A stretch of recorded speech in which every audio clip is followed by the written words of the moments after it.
तो hello guys, welcome back to my YouTube channel. आज मैं लेके आई हूँ एक बहुत इम्पॉर्टेंट टॉपिक जो है हमारा assessment, measurement and evaluation.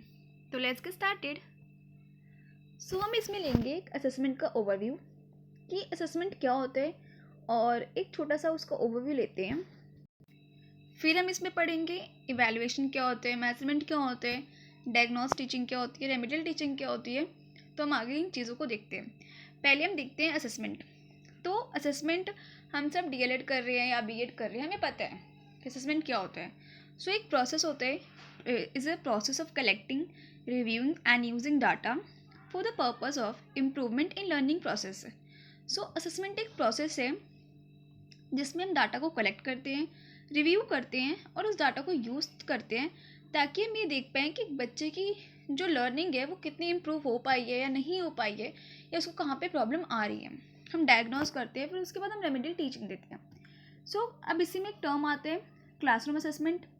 Classroom assessment systematic approach होता है to formative evaluation use by instructor to determine how much and how will students are learning. So ये एक सिस्टमैटिक अप्रोच है फॉर्मेटिव इवैल्यूएशन का, जो एक इंस्ट्रक्टर यूज़ करते हैं और वो देखते हैं कि कितने बच्चे की लर्निंग हुई है और किस तरीके से हुई है। अब जब हम असेस करते हैं किसी चीज़ को या किसी बच्चे को, तो हमारे माइंड में कुछ क्वेश्चंस आते हैं कि हम क्यों करें। तो वाई क्वेश्चंस, तो WH क्वेश्चंस में आएगा गोल्स आर मेट और नॉट, ये देखने के लिए कि जो हमने गोल्स बनाए थे वो अचीव हुए या नहीं हुए, क्या जो हमने सेट किया था ऑब्जेक्टिव वो अचीव कर पाए हैं हम या नहीं कर पाए हैं। फिर हमारा सेकंड क्वेश्चन आता है व्हाट टू असेस, हमें क्या असेस करना है। तो हम एक बच्चे की करंट एबिलिटी देखने की, वो हम जब उसे किसी टास्क में इन्वॉल्व करते हैं या हम उसे किसी टास्क को देते हैं, मान लो पढ़ाई हो गई, एक्टिविटीज़ हो गए, गेम्स हो गए, तो बच्चा कितना इन्वॉल्व हो पा रहा है उस चीज़ में। फिर हमें किसे असेस करना है, तो एक रियल लर्नर्स को, स्टूडेंट्स को, जो हमारे सामने बच्चे हैं उनको हमें असेस करना है। हाउ टू असेस, कैसे असेस करें, तो बहुत सारे फॉर्मल इनफॉर्मल तरीके होते हैं। जैसे कि हमने टेस्ट ले लिया, बच्चे को ऑब्जर्व किया, कोई एक्टिविटी दे के देखी, हम इन सब चीज़ों से ऑब्जर्व करते हैं कि बच्चा कितना अच्छा कर पा रहा है, नहीं कर पा रहा है, या उसको क्या प्रॉब्लम फेस करनी पड़ रही है। अब हम चलते हैं नेक्स्ट स्लाइड पे, जो है हमारा मेजरमेंट। तो मेजरमेंट क्या होता है? अच्छा, जब हम किसी चीज़ को मेज़र करते हैं तो वो क्वालिटेटिव होते हैं, क्वांटिटेटिव होते हैं। ऑफ कोर्स क्वांटिटेटिव होते हैं, क्योंकि मेजरमेंट कभी क्वालिटी में नहीं आता, वो हमेशा हम एक्सप्रेस करते हैं या मेज़र करते हैं क्वांटिटी में। तो measurement is a process by which the attribute और dimension of some objects are measures. तो मेजरमेंट एक प्रोसेस होता है जिसके थ्रू हम कुछ चीज़ों को ऑब्जर्व मेज़र करते हैं। Quantity is always express in numerical terms. तो जो मेजरमेंट की क्वांटिटी होती है वो हमेशा एक न्यूमेरिकल टर्म्स में होती है। Measurement is always quantitative in nature. तो जो मेजरमेंट होते हैं वो हमेशा क्वांटिटेटिव होते हैं नेचर में। Measurement has two things, one is quantity and second is unit of measurement. तो मेजरमेंट में दो चीज़ें होती हैं, पहली कि उसकी क्वांटिटी कितनी है, दूसरी कि हम उसे किस मेजरमेंट से मेज़र कर रहे हैं। जैसे कि एग्जांपल लेते हैं कि अगर हम किसी की एज देखते हैं तो हम क्या बोलते हैं 15, साइड में क्या लगाते हैं ईयर्स, तो मेजरमेंट क्या हुआ यूनिट का, ईयर। हम किसी का वेट देखते हैं तो 50 kg, हम ऐसे बोलते हैं ना 50 kg। तो जो kg है वो क्या है, एक यूनिट ऑफ मेजरमेंट है कि हम उसे किस यूनिट से मेज़र कर रहे हैं। जैसे टाइम, अगर हम टाइम को कंसिडर करते हैं तो कहते हैं 2 hours बचे हैं, 3 hours बचे हैं, तो ये आवर्स के हैं। हम टाइम को शो करने के लिए एक मेजरमेंट दिखाते हैं कि हाँ आवर्स हमारे टाइम को शो करते हैं। अब हम चलते हैं आगे। पहले हमने पढ़ा था असेसमेंट को ओवरव्यू कि क्या था असेसमेंट। अब हम पढ़ेंगे डिटेल्स में कि असेसमेंट प्रॉपर होता क्या है। तो assessment is a process by which information is obtain to know about objective और गोल। तो असेसमेंट एक प्रोसेस है जिसके थ्रू हम ये देखते हैं कि हमने जो ऑब्जेक्टिव सेट किए थे, जो हमने गोल सेट किए थे, वो अचीव हुए हैं या नहीं हुए। Assessment of learning refers to the collection of possible data, evidence with respect to the learning of concept in a particular subject. The assessment may data, the assessment data may be numerical or quantitative, like marks or score, or qualitative data like interest of student in learning activities and participation of student in the classroom, pace of learning, learning styles. So अब एक बार normally बताती हूँ assessment क्या होते हैं। कि हम data को कलेक्ट करते हैं, जैसे एक्टिविटीज़ करा के, टेस्ट करा के, डायग्नोस्टिक टेस्ट करके, रेमेडियल टीचिंग, इन सब तरीके से बहुत सारे तरीके होते हैं हमें असेस करने को बच्चों को।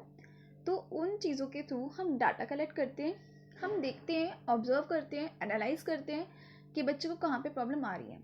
और इसमें हमारी दोनों चीज़ें होती है, क्वांटिटेटिव नेचर भी होते हैं और क्वालिटेटिव नेचर भी होते हैं। मतलब हम मार्क्स भी देखते हैं कि बच्चे ने कितना स्कोर किए हैं, और फिर हम ये भी देखते हैं कि बच्चे का इंटरेस्ट आ रहा है क्या पढ़ाई में या नहीं आ रहा है, उसकी पेस ऑफ लर्निंग कितनी है, मतलब वो कितनी जल्दी किसी चीज़ को सीख पाते हैं, फिर उसका लर्निंग स्टाइल कौन सा अच्छा है कि वो किस लर्निंग स्टाइल में ज़्यादा बेटर तरीके से सीख पाएगा। तो असेसमेंट में क्या होता है, बेसिकली हम एक बच्चे की कितनी अच्छी लर्निंग करा पाए, हम इस चीज़ को ऑब्जर्व कराते हैं, जहाँ पे प्रॉब्लम आती है हमें, हम वहाँ पे उसे डायग्नोस करते हैं और उसके बाद रेमेडियल टीचिंग देते हैं। अभी आगे डायग्नोस्टिक और रेमेडियल टीचिंग का कंसेप्ट है, फिर आप उसे देख लीजिएगा, समझ जाइएगा। अब आता है हमारा इवैल्यूएशन। इवैल्यूएशन क्या है? तो evaluation is described as an act of passing judgement on the basis of set standard, hence it is a decision making process. तो इसमें क्या होता है कि हम एक जजमेंट पास करते हैं, और refers to the value of judgement, ये बेसिकली डिसीजन मेकिंग प्रोसेस होता है, इसमें प्रॉपर जजमेंट होती है। It include both qualitative learning and quantitative learning, इसमें दोनों चीज़ें आती है, क्वालिटेटिव लर्निंग भी और क्वांटिटेटिव लर्निंग भी। अब इवैल्यूएशन का एक पूरा कंसेप्ट है कि क्या होते हैं, तो इसमें क्वालिटेटिव लर्निंग आ गई, क्वांटिटेटिव आ गई, प्लस वैल्यू जजमेंट आ गया, कि हम एक जजमेंट भी देते हैं कि हाँ बच्चे ने ये किया नहीं किया। इसमें ना मतलब आगे बताती हूँ, रुक जाओ, डिफरेंस है इसका, तो डिफरेंस से आपको बहुत क्लियर हो जाएगा। सो ये थोड़े से इवैल्यूएशन के पॉइंट्स और हैं। Evaluation is an important part of activities done by teacher, एक बहुत इंपॉर्टेंट पार्ट होते हैं जो एक टीचर करता है उसकी तरफ से।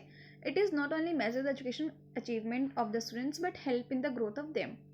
ये सिर्फ मेजर नहीं करता कि बच्चे ने कितने अचीवमेंट किए, बल्कि हेल्प भी करता है उनको आगे के लिए, कि उनको आगे क्या ग्रोथ करनी चाहिए अपने अंदर।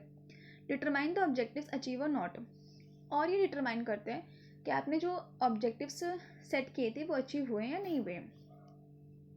जैसे एक छोटा सा डायग्राम जिससे आपको शायद और क्लियर हो जाएगा।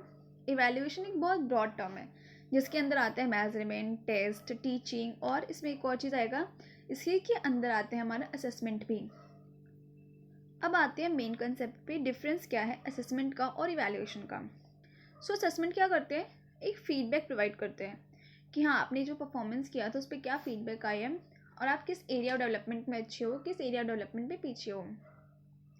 वहीं इवैल्यूएशन क्या करते हैं कि determine the extent to which objectives are achieved और नॉट। तो ये डिटरमाइन करते हैं कि आपने जो अचीव ऑब्जेक्टिव्स सेट किए थे वो अचीव हुए हैं नहीं हुए हैं। फिर सेकंड पॉइंट है कि असेसमेंट क्या है, डायग्नोस्टिक इन नेचर है। मतलब हम इसमें डायग्नोस करते हैं कि बच्चे को कहाँ पे प्रॉब्लम आ रही है, मतलब वो किस कंसेप्ट में फंस रहा है, उसको क्या चीज़ समझ नहीं आ रही है, हमें क्या उस चीज़ के लिए चेंजेस करने चाहिए, ये है। और इवैल्यूएशन में क्या है कि हम सिर्फ जजमेंट पास कर रहे हैं कि हाँ बच्चों को नहीं समझ आया तो नहीं आया। फिर थर्ड है हमारा प्रोसेस ओरिएंटेड एंड फॉर्मेटिव। ये एक प्रोसेस ओरिएंटेड होता है क्योंकि इसमें प्रोसेस होता है कि अगर बच्चों को समझ नहीं आया तो हम डायग्नोस करेंगे, फिर रेमेडियल टीचिंग देंगे। लेकिन इवैल्यूएशन क्या होता है, एक प्रोडक्ट ओरिएंटेड है, सबमिटिव है, मतलब बता दिया कि नहीं आया बस। जैसे कि असेसमेंट में क्या है, फिर हम ये डिटरमाइन करते हैं कि लर्निंग कैसे चल रही है, how learning is going. But evaluation में हम क्या डिटरमाइन करते हैं कि हमने जो पढ़ाया वो लर्न हुआ या नहीं हुआ, आपको ख़त्म। अब आते हैं हम डायग्नोस्टिक एंड रेमेडियल टीचिंग पे। डायग्नोस्टिक का मतलब क्या होता है, डायग्नोस करने का मतलब क्या होता है, बेसिकली हम कहते हैं ना हमें डायग्नोस कराना है, मतलब पता लगाना। तो इसमें क्या होता है कि हम बच्चे को जहाँ पे उसकी परफॉर्मेंस लो है, जहाँ पे वो नहीं सीख पा रहा है, हम उस चीज़ का पता लगाते हैं कि उसको प्रॉब्लम आ रही है तो कहाँ से रही है, मतलब किस कंसेप्ट में, किस स्टेप में वो बच्चा फंस रहा है। क्या हमारी प्रॉब्लम है कि हमारे लर्निंग स्टाइल्स अच्छे, मतलब लर्निंग पढ़ाने के स्टाइल्स अच्छे नहीं हैं, या क्या बच्चे की प्रॉब्लम है कि वो उस चीज़ में समझ नहीं पा रहा है। जो भी प्रॉब्लम होगी हम उसको डायग्नोस करेंगे कि बच्चे को कहाँ पे प्रॉब्लम आ रही है। फिर उसके बाद हम देते हैं रेमेडियल टीचिंग।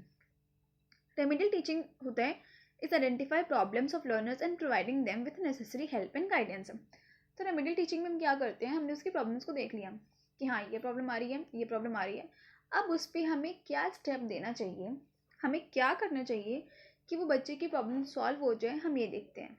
तो पहले हमारा क्या होता है डायग्नोस्टिक टीचिंग, उसके बाद क्या होता है रेमेडियल टीचिंग। जैसे कि एक नॉर्मल एग्जांपल लेते हैं, आप लोग कभी हॉस्पिटल जाते हो तो पहले तो आपको दवाई नहीं दे देगा ना, पहले वो चेक करेगा कि आपको क्या प्रॉब्लम है।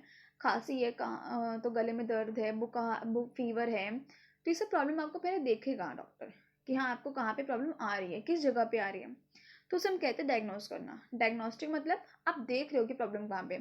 रेमेडियल मतलब कि दवाई देना। जैसे आपको डॉक्टर्स ने दवाई दी चेकअप करने के बाद कि हाँ आपको क्या प्रॉब्लम आई है, इस चीज़ के लिए आप ये दवाई लो। सेम आप टीचिंग में क्या करते हो कि आपने बच्चे को डायग्नोस किया कि हाँ बच्चे यहाँ पे तुम्हारी प्रॉब्लम है, उसके लिए आपको क्या स्टेप करना चाहिए कि बच्चे की वो लर्निंग वहाँ पे प्रॉब्लम सॉल्व हो जाए, उसे हम कहते हैं रेमिडियल टीचिंग। तो आई होप ये आपको क्लियर होगा। ख़त्म होता है आज का topic and thank you so much देखने के लिए, और like share and subscribe it. Bye.